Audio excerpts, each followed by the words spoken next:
I've heard you talk about lower order thinking and higher order thinking. How does that work in the book? You might have heard the terms lower order and higher order thinking. So lower order thinking is connected with remembering and understanding information. So if we're teaching students English, we're concerned with them just remembering, say, new words, new vocabulary, or new grammar items.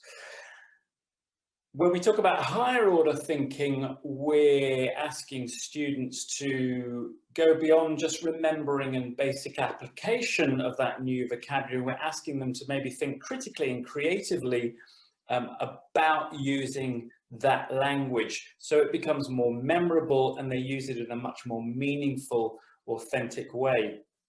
A couple of years ago, I wrote a book called Critical Thinking in ELT with my colleague Paul Dummett, who's also one of the authors in Life. And we set down in about 100 pages what our position was on lower and higher order thinking. So if you're interested in the book, I'm sure a rep could get it to you. But basically, the principle is this. If you imagine lower and higher order thinking as sort of on a scale, so don't think of lower order thinking as less important than higher order thinking. They're both equally as important, but they're doing different things. With lower order thinking, you've got basic comprehension tasks, like presenting vocabulary and then giving them a gap fill in the blank exercise to check they've understood it, and maybe trying to use that vocabulary in quite a basic kind of way. Then with critical thinking or creative thinking, they're trying to maybe read a text with that vocabulary in, which gets them to think critically, or maybe they're trying to use that vocabulary in a new creative way. So throughout your lesson, you're trying to move the students from lower order thinking to higher order thinking and back again, and so on.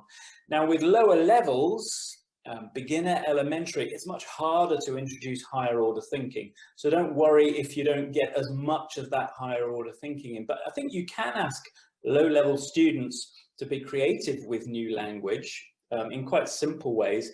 Equally, when you're teaching B2, upper intermediate, C1 advanced, you'd probably expect more higher order thinking tasks.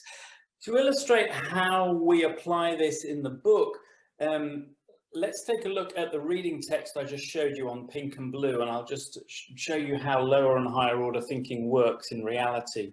So here's the page from the book I showed you earlier with pink and blue, and I talked about the reading text. Now on the left-hand page, if you think about lower and higher order thinking, at the moment you've got a red arrow there pointing at the early exercises on the page.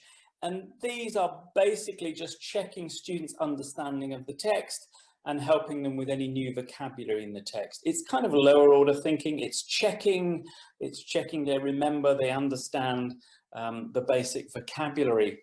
But then we start to challenge them a bit more. So there's a critical thinking task in which they go back and read the text again, and they have to start thinking about what information is in the article, what isn't in the article. And then typically at the end of every life lesson, there's a My Life feature, which is usually speaking, sometimes writing.